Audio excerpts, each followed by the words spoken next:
Есін біз тұрғындарымыз, Алматы қаласының Бостандық ауданының тұрғындарымыз. 140-шы мектеп таза қазақ мектебі. Бірақ ол жерде бала саны 38-ден 42 бала саны болып тұр. Менің ұлдарым 65-ші мектепте оқиды. Өйткені ол жерде орыс мектебімен аралас мектебі. Қасымызда 22 бар, 94-ші мектепті, бұл орыс мектебі. Бізге әкімшіліктен ешкім шықпай жатыр. Біздің жан айқайымыз осы жердегі мәселе сөйлеспете береді ме? Сендер қайта-қайта кетіп қалады. Жан айқайымыз қазақ мектебі болған бет бар. Тек қана сол үшін жиналған.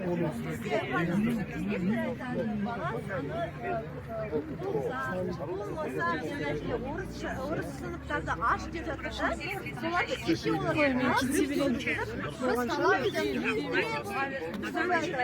орыс сыныптарды ашылсын деп олар талап етіп, тиктокқа жариялап жатыр. Сонда біз үндемей отырмыз. Олар ана мектепке келіп, айғай-шу шығарып, ана жылы біздің атынан директорымыз кабинетіне кіріп, айғайлап, орысты естіп, угрожать етіп кетті. Біз түкте дейміз, біз жиналып едік, біз олар кеше талап етіп, соны біз үндемей отырмайық деп, біз де шықтық. Неге біз орыс сыныбын ашамыз деп, бізде мектеп жоқ, қазақ тілінде біздің участокте бір мектеп жоқ.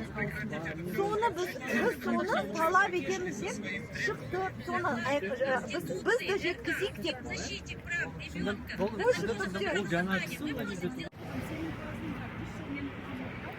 Апайым жақсы көреді, бірақ соған қарамастан мен мектепке ауыстырайын деп отырмын. Не үшін?